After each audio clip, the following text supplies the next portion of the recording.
Bonjour les amis, aujourd'hui on va parler, débattre et théoriser autour de l'univers Marvel, de la suite de l'univers Marvel, et plus spécifiquement d'Avengers 5. S'appellera-t-il encore The Kang Dynasty?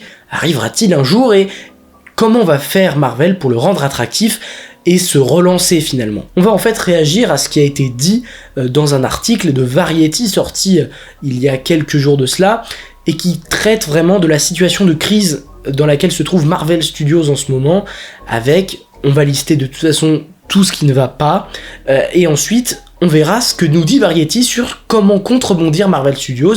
On va donner notre avis, et on va dire tout bonnement qu'est-ce que pourrait être Avengers 5, et qu'est-ce qui serait le mieux pour qu'il marche et qu'il soit attractif auprès du grand public, et que Marvel rentre dans une nouvelle ère de réussite. C'est donc le programme d'aujourd'hui, et oui, il est assez chargé. En tout cas, n'hésitez pas à vous poser, petit plaid, petit café là. On commence petit à petit à rentrer dans l'hiver, il commence un peu à faire froid. Donc voilà, posez-vous, et puis on va parler de ça ensemble, parce que c'est un sujet hyper intéressant, que ce soit pour l'avenir de Marvel Studios, mais aussi pour l'avenir de la chaîne par exemple. Voilà, le sujet, il est ancré dans nos vies, parce que Marvel, aujourd'hui, c'était du moins le roi du divertissement.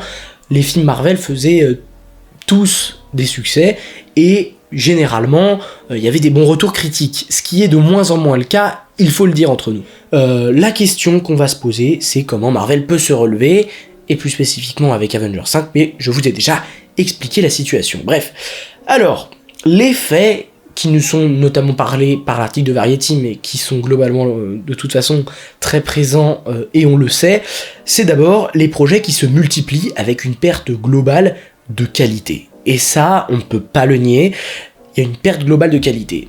Vous prenez rien que l'année 2018, à cette époque-là, on avait Avengers Infinity War, Black Panther, et Ant-Man et la Guêpe, 3 films qui ont quand même relativement fait consensus, et du coup, on sait que, par exemple, à l'époque, tout le monde était sûr que quand il allait voir un Marvel, ça allait être une petite pépite, une petite masterclass, ou en tout cas, qu'on allait passer un bon moment devant, ce qui est quand même moins le cas avec des projets qui se multiplient, on l'a dit. En fait, pour faire ça, il suffit de prendre en exemple cette année, l'année 2023. Déjà sur Disney+, il faut pas se mentir entre nous, ça ne marche pas. Marvel ne marche pas sur Disney+, même Disney+, en soi, est globalement un flop. Mais bon, ça c'est pas le sujet. Au cinéma on parle. On a un Ant-Man et la Guêpe Quantumania qui a été hyper teasé pour ramener le futur méchant du film Avengers, Kang, et qui a été moins rentable que celui qui est sorti en 2018, Ant-Man et la Guêpe.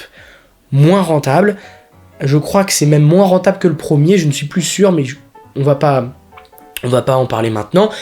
Les Gardiens qui est sorti, même si c'est un succès, il a fait moins que le deuxième qui est sorti en 2017, l'époque où c'était le prime de Marvel, on va dire. Donc en fait, on a quand même une baisse. Disney+, ça flop. Je vous rappelle quand même qu'il y a des centaines de millions qui sont investis par cette industrie, par cette société Marvel Studios dans leurs séries, qui font à chaque fois très peu de bénéfices en réalité. C'est juste pour faire marcher Disney+, qui est assez... ce qui ne marche pas en fait. Parce que oui, les séries, on n'en a pas parlé, mais l'exemple typique de 2022, c'est une catastrophe cataclysmique. On a un Moon Knight, une série charcutée, à peine sombre pour le personnage, et qui... en même temps a une fin très décevante. On a une Miss Marvel qui, au final, n'a attiré personne n'a envie de regarder ce projet. Et puis il y avait She-Hulk qui était une catastrophe nucléaire. C'était vraiment le pire projet, je dis même hollywoodien de l'année 2022, et même du siècle, à mon avis. Les artistes VFX qui dénoncent de mauvaises conditions de travail, à tel point qu'il y a un syndicat qui s'est mis en place pour les artistes VFX de Marvel Studios, pour lutter tout simplement contre les abus. Il me semble qu'il y a l'article disait qu'il travaillait 14 heures par jour, il me semble, mais 100 heures supplémentaires payées. Enfin, c'est des conditions de travail pour certains, parce que faut bien se dire que ça concerne pas tous les artistes VFX du milieu, mais il y en a certains qui sont surexploités. C'était notamment ce que faisait Victoria Alonso, l'exécutif producteur, qui en fait a été viré par Disney, qui l'a un peu... voilà, c'est la tête qui a été coupée, mais en vrai ça aurait pu être n'importe qui d'autre. Kevin Feige en fait partie de ces gens, même si c'est le boss de Marvel Studios, donc il va pas être tout de suite viré, ça va être le dernier viré s'il y a quelqu'un viré, mais c'est lui aussi qui est responsable de la mauvaise gestion des effets spéciaux. Enfin, Disney l'a plus viré pour faire des effets spéciaux pas du tout aboutis que pour faire des mauvaises conditions de travail. Mais elle est également connue pour ça. Donc c'est pour ça que Vittoria Alonso, une des têtes pensantes originelles de Marvel Studios, a été virée. Voilà, faut rappeler le contexte quand même à chaque fois. Donc voilà, les artistes VFX qui sont mauvaises conditions de travail, des VFX de manière générale qui sont de moins en moins bons. Je sais pas si vous avez vu Ant-Man et la Quantumania, hein, mais c'est une catastrophe. Je dis beaucoup ce mot, mais en vrai, c'est horrible. Le film, je ne peux même pas, certaines séquences, je peux même pas les voir, elles sont moches. Et est-ce que c'est la faute des artistes VFX ? Non, parce que l'article de Variety nous dit que quelques semaines avant la sortie du film Ant-Man et la Quantumania, ils ont dû faire le rendu de 10 scènes. Ils ont dû faire les VFX de 10 scènes nouvelles tournées pour le film. Parce que le film n'avait tellement pas un scénario solide qu'ils ont retourné la fin quelques mois déjà avant la sortie du film en salle, et qu'ils ont même... Enfin bref, toujours est-il que les trucs ont fait au dernier moment et on met les artistes de VFX dans la galère. Donc c'est pas de leur faute si tous les VFX, notamment She-Hulk, les gars, regardez pas She-Hulk parce que vous allez vomir. Il y a le désintérêt progressif du MCU, j'ai mis Quantumania et The Marvels, mais c'est la vérité.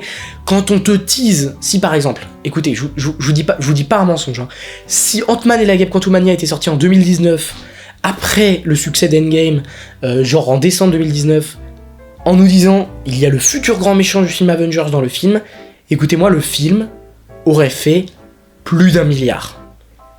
C'est évident. C'est là qu'on voit le désintérêt du MCU progressif. Et à raison, parce que le projet Quantumania est mauvais. Tout est mauvais. Depuis Endgame. Enfin, tout est mauvais, c'est vraiment une exagération. Parce que Loki, par exemple, on a la saison 2 là qui est très bien, Les Gardiens 3 c'était très bien, mais toujours est-il que la plupart des projets ne convainquent pas en tout cas. C'est pas forcément qu'ils sont mauvais pour la plupart, même si pour la plupart c'est vrai, mais ils ne convainquent pas de manière générale, et par exemple le film The Marvels qui va sortir, ça va être une boucherie. Le film ne va rien rapporter, et il ne va même pas être rentable. Quand on sait, d'après ce que je crois l'article qui en parlait, que la réalisatrice du film The Marvels, alors que la production, post-production du film n'était pas terminée, elle s'est barrée faire son autre film. Et je crois que Marvel n'était pas très content, hein, parce que le budget du film est de 250 millions, vous avez bien entendu. Hein. D'ailleurs, Marvel veut baisser ses budgets pour être plus rentable, parce que par exemple le film Blade coûtera moins de 100 millions d'après l'article. Ce qui veut dire qu'ils veulent alléger les coûts pour être plus rentable, parce que quand même 250 millions pour The Marvel, qui ne va pas être rentable du tout et qui va être un flop, je me demande d'où ils sont venus sortir que ce film allait être rentable. Mais en fait c'est même pas l'histoire des héroïnes qu'il y a dedans ou quoi. Je parle pas de l'héroïne, la drogue, évidemment. Je parle de Miss Marvel, Captain Rambeau et de Captain Marvel. C'est tout bonnement que Miss Marvel, personne n'a vu Miss Marvel. C'est la série Marvel la moins vue sur Disney+. Donc, ça ne va pas hyper. L'actrice, elle n'est pas bankable. Le personnage est peu connu du grand public. C'est d'autant peu dire que Monica Rambeau, c'est encore pire. Personne ne la connaît, honnêtement. Personne... Même moi, à la limite, j'avais oublié que Monica Rambeau de la série WandaVision, c'est la même que celle de Captain Marvel le film. En fait, Captain Rambeau, Monica Rambeau, personne ne la connaît, tout le monde l'a oublié, et du grand public, elle est inconnue au bataillon, je vous le promets. Et Captain Marvel, je vous rappelle qu'il y a eu une vague de dislikes sur le trailer de The Marvels, parce que Brie Larson, je sais pas si vous savez, mais elle est pas forcément très appréciée des Américains en général, parce que elle serait un peu, je dis pas misandre, mais ultra féministe. Je sais plus, mais elle est pas appréciée de fou aux États-Unis. Donc en fait, elle non plus, au final, n'est pas très bankable. Même si elle l'est un peu. T'as Captain Marvel sur l'affiche, tu vas voir le film. Enfin, je dis ça en étant fan de Marvel, mais voilà, vous avez compris. Les 3 actrices principales du film ne sont pas très connues. Les personnages ne sont pas connus. Captain Marvel, elle perd de l'intérêt au fil des années puisqu'on l'a jamais vue depuis Endgame et elle avait pas forcément fait le tabac du siècle dans le film, hein, elle se fait défoncer par Thanos. Donc voilà, c'est des films qui sont pertinemment construits tout en sachant que personne va le voir le film. Surtout que le ton du film a l'air d'être « Oh c'est drôle, la vie c'est rigolo et machin », alors que les fans du MCU ne demandent que des films sérieux depuis 2-3 ans maintenant. Et moi j'ai très peur de Deadpool 3, je vous le dis, hein, parce que Deadpool, j'ai beau aimer Deadpool, le personnage en lui-même, pas les films, hein, attention je les aime pas trop, je trouve que c'est vraiment de l'humour gamin et ce dont on a absolument pas besoin en ce moment.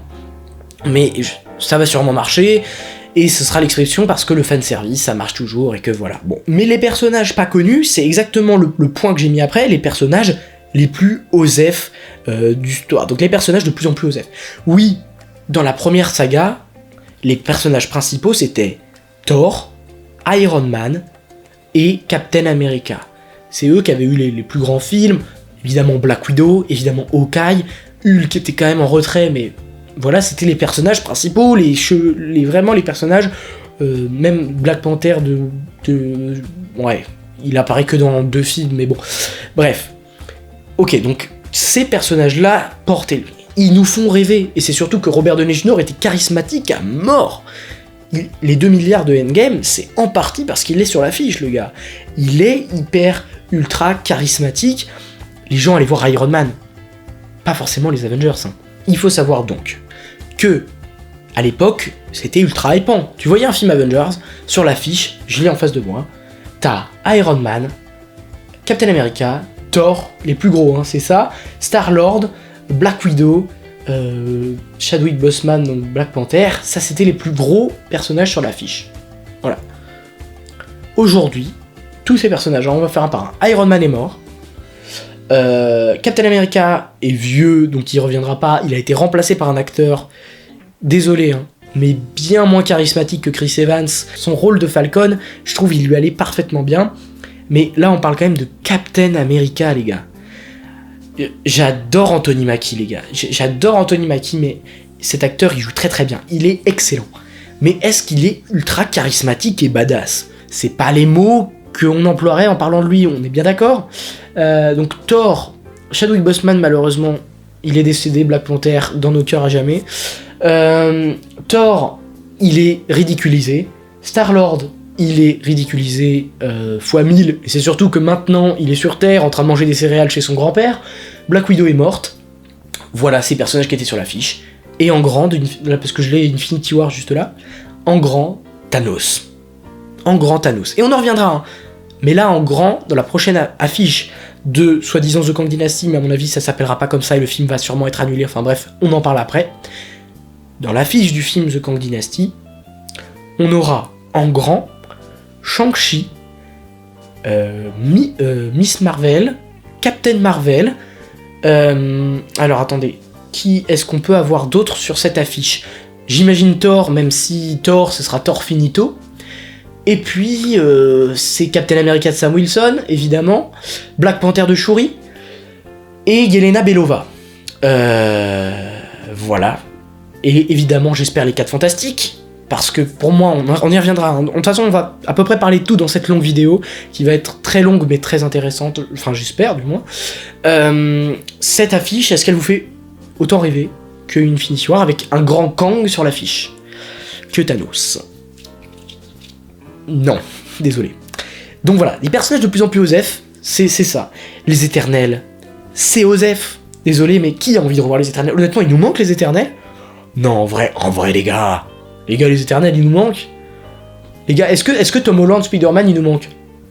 Un peu, j'avoue, un peu, mais pas beaucoup non plus. Hein. Et enfin, le dernier point, et c'est ça dont on va principalement parler, l'acteur de Kang a un procès pour violence alors que le prochain film Avengers est censé tourner autour de lui. C'est le principal problème que connaît Marvel Studios en ce moment. Je l'ai dit, je l'ai redit, Marvel essaye de se construire autour d'une intrigue. Et en ce moment, on l'a vu avec Loki, je pense que la fin de Loki va tout précipiter avec Deadpool 3, Secret Wars, machin, j'ai déjà tout dit, Doctor Strange 3, machin. Ça va nous amener à The Kang Dynasty, Secret Wars, et là, on est en 2023, la phase a commencé depuis 3 ans maintenant, et maintenant, ça nous lance l'intrigue. Sauf que Majors, il a son procès en novembre, et que s'il est coupable, il dégage. Et là, qu'est-ce qu'on fait ? Les amis ? Comment rendre le film Avengers, The Kang Dynasty, attractive sans le premier acteur de Kang, sans Kang de manière générale? Est-ce que Kang va rester machin, C'est tout ce qu'on se pose comme question dans cette vidéo. Et bref, on enchaîne. Ok, donc maintenant, on va voir tous ensemble, tranquillement, les solutions que... En fait, l'article de Variety rapporte une réunion qu'a eu Marvel Studios suite au problème de Majors. De manière générale, pour se relancer, après cette crise qu'ils sont en train de vivre actuellement. Voilà, on va tous ensemble revenir sur toutes les solutions que Marvel envisage, qui nous ont été dites dans l'article, et on va dire quelle serait la meilleure. Recast Kang. Ça, c'est la première option. En fait, je suis pas du tout pour. Déjà parce que Jonathan Majors, c'est l'acteur parfait pour Kang.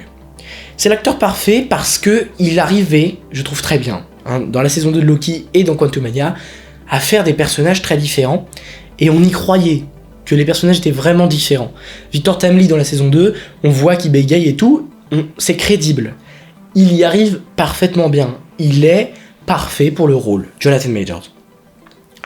Maintenant, si on le remplace, il faut trouver mieux. Et pour moi, si on le remplace, uniquement si tu le remplaces, tu trouves un meilleur acteur que Jonathan Majors.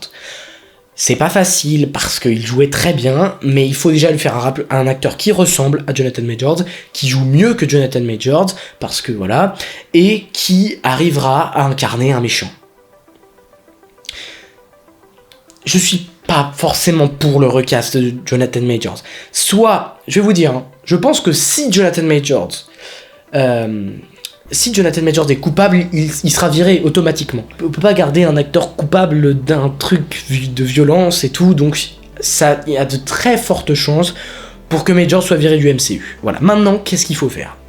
Est-ce qu'il faut le recaster? Je suis pas sûr, en fait. Surtout que le grand public, écoutez-moi, le grand public a vu quand même Kang de manière générale dans Quantumania et dans Loki. Au moins un des deux projets, voilà, vous avez vu Kang de loin. Le problème, c'est que pour moi, Kang de Quantumania, il allait revenir en tant que Kang badass, le Kang ultime.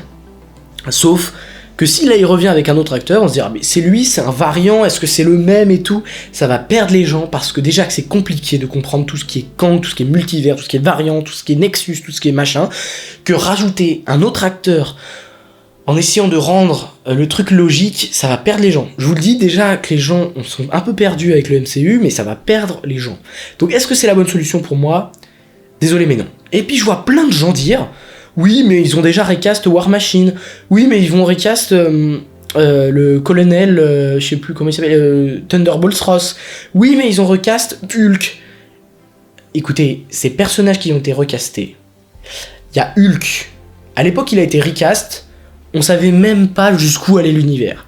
Là, on est dans une logique en 2023 de continuité d'univers. C'était pas vraiment forcément le cas à l'époque. À l'époque, il y avait 2 films, on a dégagé Hulk, on a dégagé James Rhodes, c'était pas très grave. En plus, ils étaient pas très importants. L'important, c'était de garder Tony Stark, Captain America et tout. En plus, L'Incroyable Hulk a été un film très oublié, que les gens ne savent même plus que c'est dans le MCU. Donc en fait, ils font pas le lien. Pour Thunderbolt Ross, c'est pareil. En plus, Harrison Ford va pouvoir être make-up un peu à la manière de...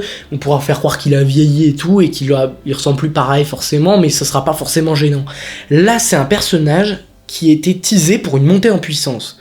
Sauf que tu peux pas le changer en plein milieu. C'est un personnage hyper important, tu vas pas le changer. C'est comme si moi, ça m'aurait dérangé, par exemple, si Black Panther de T'Challa avait été recasté, ça m'aurait vraiment beaucoup dérangé. Je suis content qu'ils aient mis Shuri à la place, parce que j'avais pas envie qu'un autre acteur prenne sa place, parce que en fait les personnages ils sont iconiques parce que ils sont incarnés par un acteur qui les rend iconiques.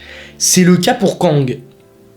Il l'a pas rendu iconique l'acteur encore, mais il est déjà Kang. Vous voyez, c'est comme Black Panther. Vous imaginez un autre acteur en tant que Black Panther que Chadwick Boseman? Je pense pas. Donc le recast, je sais une non-populaire opinion que je donne là, mais je ne suis pas vraiment d'accord avec cette solution. C'est pas une bonne solution. Soit tu gardes Majors et tu fais comme Robert Downey Jr., tu prends un acteur qui a des antécédents, la renaissance, en tout cas je sais plus comment on dit, mais se relever après avoir fait quelque chose de mal, comme ce qu'a fait Jonathan Majors, c'est possible. Moi je crois vraiment qu'un être humain il peut changer. Et Majors il peut changer. Donc je serais pas forcément pour le virer, même s'il est coupable. Parce que il est pas coupable, il est pas accusé du V-word, il est accusé uniquement de violence. C'est déjà pas ouf, mais en vrai, il a pas tué quelqu'un. Donc en vrai, on pourrait le pardonner, il a sa charge judiciaire et tout, mais je suis d'accord, une nouvelle fois, qu'on ne peut pas garder Majors. S'il est coupable, c'est en fait ce que je dis est faux depuis tout à l'heure, on ne peut pas le garder. On ne peut pas le garder. Vous savez pourquoi ? Et même si j'ai fait mon discours sur la Renaissance et tout, je suis d'accord qu'on pourrait le garder, mais on ne peut pas le garder. Parce que nous, les fans de Marvel, on l'aime bien et on va aller le revoir. Mais imaginez que dans The Kang Dynasty, c'est un des films sur lesquels Marvel mise le plus, ils voudront taper les 2 milliards, voire plus. Sauf qu'en fait, dès que tu mets un acteur un peu controversé, il y aura forcément du boycott. Je vais pas vous mentir, le boycott ça marche pas vraiment souvent, mais ça marche peut-être de 100, 200, 300 millions sur les 2 milliards, ça peut changer des choses. Donc je pense qu'ils vont tout faire pour que les gens veuillent voir le film, et donc ils ne vont pas laisser Majors, en tout cas s'il est coupable, et même s'il n'est pas coupable, en réalité ils vont sûrement l'éclipser parce que il a une image entachée auprès des gens qui ne s'intéressent pas forcément, ils ont entendu qu'il y avait des violences de Majors et tout. En fait, Marvel sait pertinemment que même maintenant, la réputation de Majors est entachée. En plus, Loki saison 2 je dis pas que ça fait un bide, mais ça marche pas de fou. Et je pense qu'ils peuvent l'assimiler aussi au fait que Majors est dedans dans la série. En fait, ce qui est bien dans le recast de Kang, c'est qu'on va pouvoir faire un grand méchant Kang, malgré le fait qu'il y ait eu Jonathan Majors. Maintenant, on arrive la deuxième possibilité évoquée, changer le méchant. Changer le méchant pour faire intervenir Dr. Fatalis, Dr. Doom. Je vais pas vous mentir, je suis d'accord avec cette solution. Je sais que c'est une unpopular opinion, mais je vais vous expliquer de A en B pourquoi c'est la bonne solution. Je vois plein de gens, et surtout des fans de Marvel, et c'est logique puisqu'on est dans le milieu de Marvel, donc voilà, on s'en rend pas compte, mais Kang ne hype plus personne. Il faut le comprendre ça, hein. Kang, il ne hype absolument plus personne. C'est faux de dire que la saison 2 de Loki hype pour un Kang. C'est faux. Le Quantumania n'a pas du tout hypé pour un Kang. En fait, le fait que Thanos ait été incroyable, c'est une menace qui planait sur les héros du MCU depuis déjà plusieurs, même 10 ans je crois. Un truc comme 10 ans. Un peu moins de 10 ans en réalité, mais bref.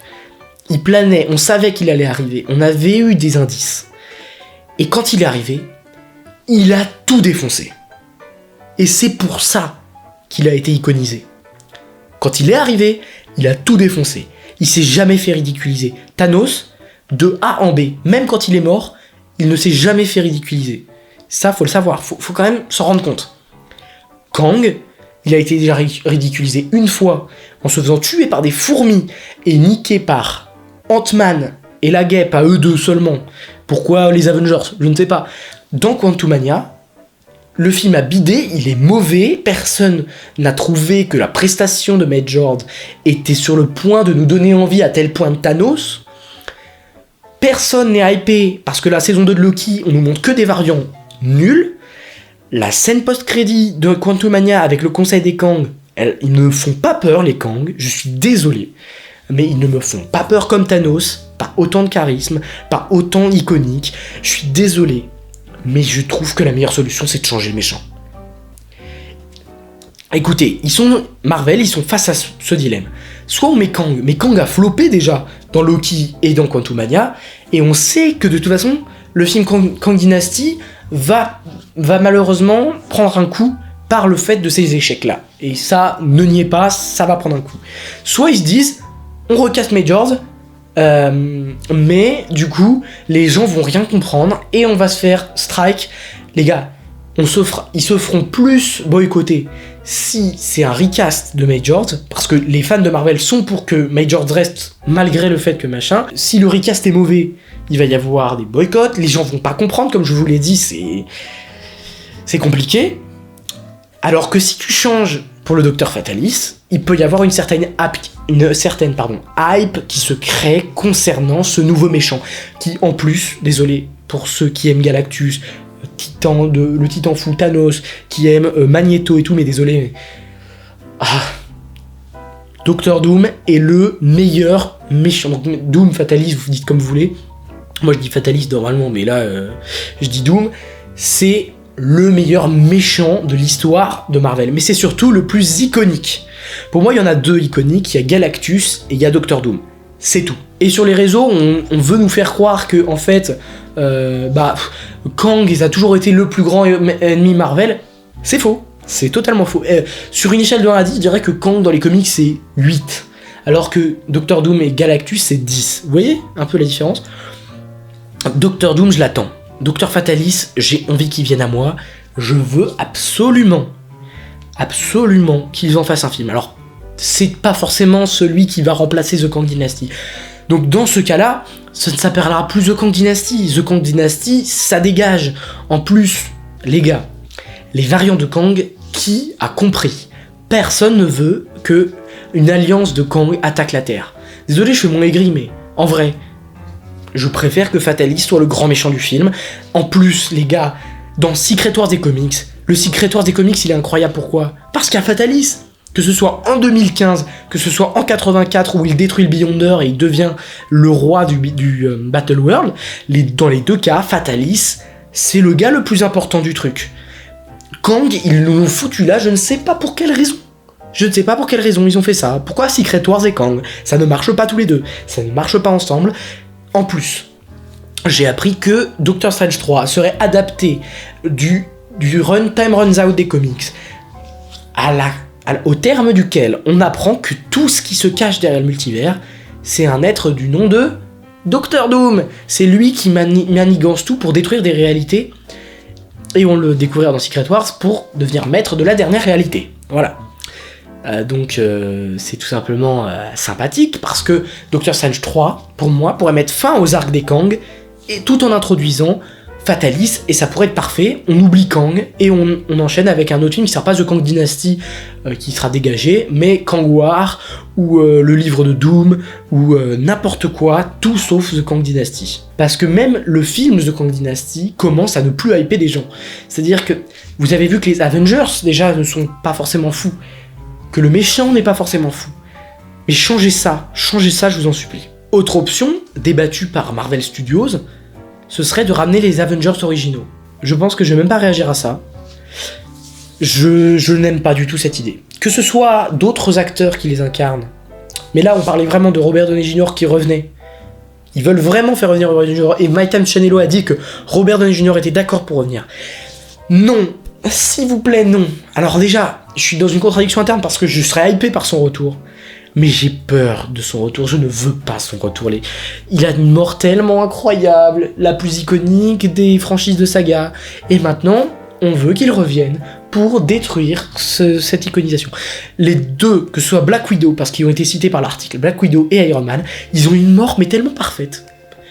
T'as envie de mettre un petit bout de persil et dire « Mamma mia !» C'est incroyable. C'est comme décrédibiliser la mort en fait. Il est mort mais il va revenir, c'est la pire chose qu'on pourrait faire. Même pour Chris Evans, Captain America. Je ne veux pas le retour des Avengers. En plus je sais même pas dans quel contexte. Faire un truc en mode...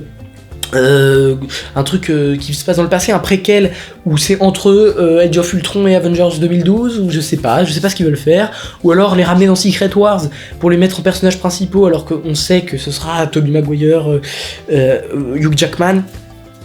Non. Désolé, je ne veux pas. Et je ne vais pas m'attarder dessus parce que je pense que ça n'arrivera pas. Parce que Robert Downey Jr. se fait payer 75 millions pour Endgame. Voilà.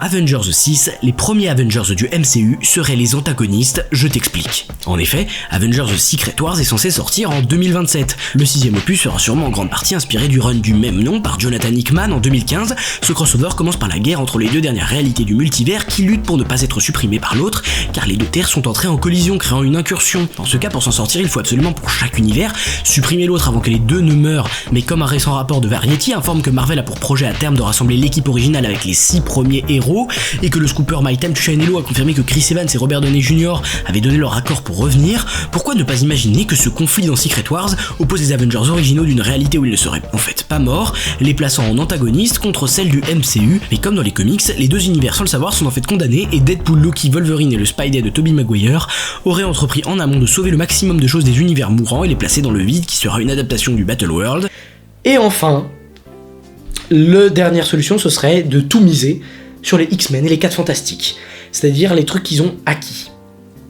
Et ça, je suis tellement pas d'accord. Alors oui, parce qu'il va y avoir un film 4 Fantastiques, et ça, du coup, ok, ça arrivera 1 an, 2 ans avant The Kang Dynasty, enfin, qui sera, je l'espère, plus The Kang Dynasty, enfin, je l'espère. Si en tout cas, il n'y a plus Majors. Donc, ça arrivera à ce moment-là. Là, ok, tu peux les mettre en personnages principaux de ton film. Les X-Men, je comprends pas. Les X-Men, ils auront pas le temps. Alors, ils ont pressé les scénaristes de les faire venir, mais en fait, ils se gardent absolument aucune cartouche Marvel pour la suite de leur univers. Je sais qu'ils veulent faire un reboot machin, mais ce serait horrible de reboot cet magnifique univers qui est construit. Autant regarder les X-Men, petit à petit tu les introduis, t'as déjà introduit une Miss Marvel, un Namor et tout, tu les fais tranquilles, tu te prends pas la tête. Là ils veulent faire des films X-Men et faire en gros, je vais vous le dire en mille, que The Kang Dynasty ou son alter ego qui arrivera soit en fait un film où sur l'affiche t'es pas Shuri machin, Shang-Chi et tout, t'es les 4 Fantastiques, les X-Men. C'est bon? Et évidemment, les gardiens restants et tout, les Avengers, évidemment, ceux que je vous cite, évidemment que Captain Marvel, Captain America de Sam Wilson et tout seront sur l'affiche, ok? Mais en plus gros principal personnage, les 4 Fantastiques, les X-Men. Ok. Qui est le meilleur ennemi pour affronter les 4 Fantastiques? Fatalisme, je crois que c'est Fatalisme. Oui, c'est Fatalisme. Donc voilà, les gars, faites venir Fatalis, je m'en fous de Kang. Quand j'ai vu que Fatalis avait été cité, Kang, tu dégages tranquillement, tu laisses la place. Pour moi, si l'arc de Kang et des conseils des Kang est mis à fin dans Doctor Strange 3, qui peut être uniquement dédié à ça, il y a libre choix pour comment ça s'appelle ? Oui, un autre film Avengers, que ce soit pas The Kang Dynasty, mais les gens ont dit aussi, ouais, mais en fait, Fatalis, il faut qu'il soit teasé sur la longue durée. Les gars, comme je vous l'ai dit tout à l'heure, les ennemis les plus charismatiques, les plus incroyables, du genre Thanos, ils sont arrivés du jour au lendemain et ils ont tout défoncé. Il peut totalement faire ça, Doctor Doom, Victor Von Doom. Je lâche ça comme ça, mais il peut ramener son armée de Fatalibot, il peut aller dans le temps lui aussi, puisqu'il a créé sa machine à voyager dans le temps, il maîtrise magie, technologie, il est parfait. Kang, je ne suis plus hypé par Kang, je vous l'ai dit, je vous l'ai redit, je vous le redit. Je vous ai dit d'ailleurs mon problème avec le Kang dans une de mes dernières vidéos. Kang, c'est fini pour moi. Quantumania a mis fin à ma hype Kang. Je suis d'accord qu'il y a une certaine hype aussi qu'on peut avoir concernant ça, mais non, je suis pas emballé, on va dire. Je suis pas emballé, non, c'est le terme, je suis pas emballé. Dans tous les cas, ce que j'ai voulu vous dire, c'est que, à mon avis, ce qui va se passer, c'est que si Jonathan Majors est déclaré coupable, il sera recast. Vous êtes d'accord avec ça? Je pense qu'on est tous d'accord avec ça. Il sera recast et ce sera cette option utilisée. Ils iront au bout de ce qu'ils voulaient, ils iront avec The Kang Dynasty, ils feront tout ce qu'ils ont à faire, etc. En revanche, si Jonathan Majors n'est pas coupable, ils ne garderont pas Majors et ils changeront le méchant. Voilà. Pour moi, il y a les deux solutions, parce que du coup, tu pourras pas le changer puisque Majors est quand même disponible, donc tu garderas Majors, tu finiras son arc avant les Avengers et tu changeras de méchant. Voilà. Et pour moi, ce serait parfait. Il suffit de nous mettre une scène d'introduction avec l'enfance de Doctor Doom dans le prochain Avengers, là. Pas besoin de plus. Hein. Son enfance, elle est incroyable. Elle est... Franchement, renseignez-vous sur ce personnage. Si vous le connaissez pas, renseignez-vous. Parce que ça me rend fou, maintenant. Et le fait de refaire revenir Robert Downey Jr., c'est une très très très mauvaise idée. Parce que oui, il va faire des entrées au cinéma. Mais non, ça ne sera pas aussi bien qu'Infinity War, ça ne sera pas aussi bien qu'Endgame, c'est sûr et certain, il y aura le comparatif qui sera fait, et à moins d'une énorme surprise, l'arc du personnage est terminé, voilà. Bon, j'espère que toute cette longue vidéo vous aura plu, mais c'est bien aussi de débattre sur ce sujet autour de Marvel Studios, qui connaît une crise, ouais, on peut le lire, et donc voilà, j'étais content de vous d'en parler avec vous, pardon. Et n'hésitez pas à vous abonner, à liker si la vidéo vous aura plu. Je sais pas comment trop ça se dit. Subscribers, rassemblement.